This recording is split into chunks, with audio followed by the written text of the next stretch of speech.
Climate change continues to be a global phenomenon affecting various parts of the African continent. Effects of climate change in Zambia include increases in temperature and more extreme weather patterns such as floods, droughts, and increased rainfall variability. Climate change effects affect livelihoods in various ways, including loss of property, crops, and sometimes life. It is for this reason that the people around the world are working to reduce the effects of climate change. One way to do this is through the restoration of forest landscapes, as they play a key role in the sequestration of carbon dioxide. Katanino Forest Reserve is one of the major forest resources in Zambia that is contributing to the fight against climate change. Situated in Masaiti district on the Copper Belt, the Katanino Forest Reserve has a size of about 4,380 hectares. The Katanino Forest Reserve had almost gone into depletion in the recent years, with over 80% of its indigenous trees cut off by the local people in the area for charcoal burning. The forest reserve was further encroached by local peasant farmers who conducted various activities in the forests. In 2019, WeForest's Zambia partnered with government and the local community to restore and conserve the Katanino Forest Reserve and the 15 kilometers buffer zone, which is jointly called the Katanino Joint Forest Management Area, which has seen the restoration of forest cover in the Katanino Forest Reserve and on smallholder farms in the 50 kilometers buffer zone. WeForest's project manager gives a highlight on the project objectives. In the local communities around the Katanino Joint Forest Management Area have been conserving the forestry reserve and the forest landscape in the Joint Forest Management Area since 2019. And we've been doing forest landscape restoration and conservation through assisted natural regeneration, enrichment planting, and agroforestry. Enrichment planting is implemented in the forest reserve in areas that were heavily degraded by agriculture, while assisted natural regeneration is implemented in the forest reserve as well as on smallholder farms in the 5-kilometer buffer zone to the forest reserve.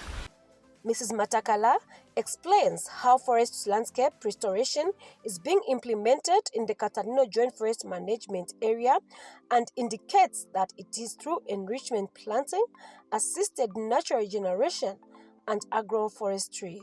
Agroforestry is being implemented on the smallholder farms as well as the schools around the 5-kilometer buffer zone. In 2022, we received funding from AFR100 as the first recipients of the AFR100 fund in Zambia.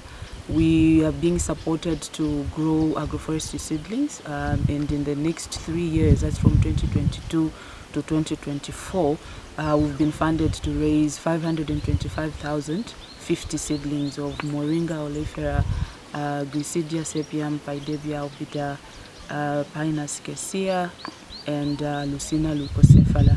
The seedlings are being implemented in support of the livelihood programs that we implement as an organization that moves hand in hand with the forest restoration practices that we're implementing in the project.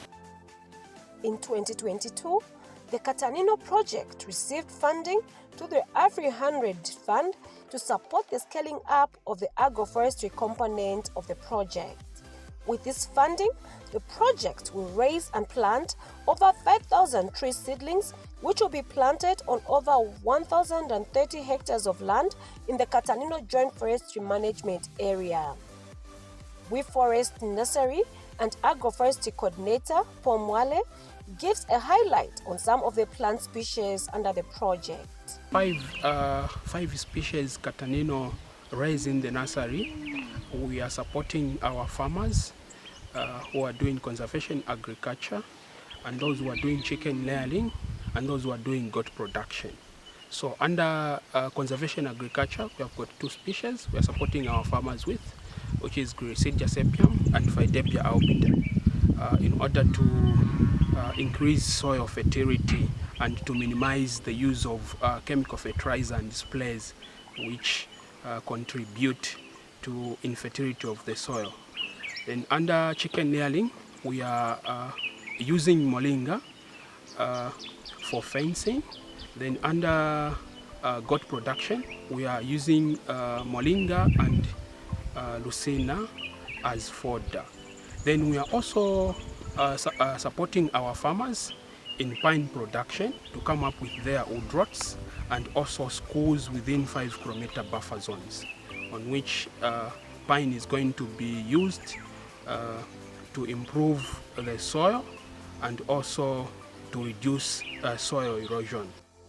Beneficiaries under the project are hopeful that it will transform their livelihood. Ilibala lyanzi dali ni 1 hectare nalelima mu amataba panuma yakulima mu amataba nasosa kutira omufundo wapwa bintu najoine kuli ba WeForest's naishire sumina nombo okutira tu bamtako ni pine bintu bampere balisa bapima nebala yasasangwa tini 1 hectare mushirire mtu wapwire nasumina mu kubyala mu pine pine nabyalamo ndefo okutira pine ikabweshe umufundo nabisa byalamo fimbi ero fimbi ofo ndebyalamo pali no shitani mbalala ishosho yoko ero nalabyalamo nefyumbo panu mafyo nsenga fyabweshe umufundo kesabwe kishamwa amatabana kai bisanga kutira ni project yusuma sana bantu ngafyakulefi kanga fwako okusingira molubwa nokusangira mwempi abantu ninkwata n'abana b'esukulu nga natema fintu nashitisha impia kutunalipira bakasukulu bakwata bakonkanyako okusambirira eri libala lyandira soya mulimi wa soya mbapo ni conservation farmers alipokuwa efimu chikulu ba WeForest's pamonga odebia agriseed alusini mbapo ni conservation farmers uyu mwaka oresa shaka bukishemu soya kabikama mataba lina soya katwara kule mataba bantu ngora lya mataba na mwena alibika mu fimu chika para agriseed na alusini kabi usuma bwa fimu ti shona pokere bantu burabwesha umufundo wangu ushita kuntanshirimbi shaka bukiko na fertilizer yakubika mu booster debika mu nagora mu fifine fimu ti. With the restoration and conservation of Katano Forest landscape on the Copper Belt, it is hoped that the area will act as a buffer zone against climate change and provide environmental benefits to the people. It is anticipated that by the time AFR100 project is concluded in 2024, communities will have higher incomes, diversify their economic activities, and learn new skills. We are happy as WeForest's and the Katanino project as a whole really to see that what we had envisioned is actually coming into reality. Our farmers are excited, they are happy to be a part of the project, and then we are grateful to One Tree Planted for the AFR100 funds that were given to WeForest's to be able to scale up this project and be able to increase impact that we have been working to actually see. With the over 1,030 hectares that is going to be restored with these tree seedlings, we are sure that farmers are going to benefit a whole lot. This is going to translate into increased food security. We'll have a lot of reduction in soil erosion, and then the shocks that really these people have been experiencing from the effects of climate change are ones that are going to be reduced, and that will also translate in overall human well-being.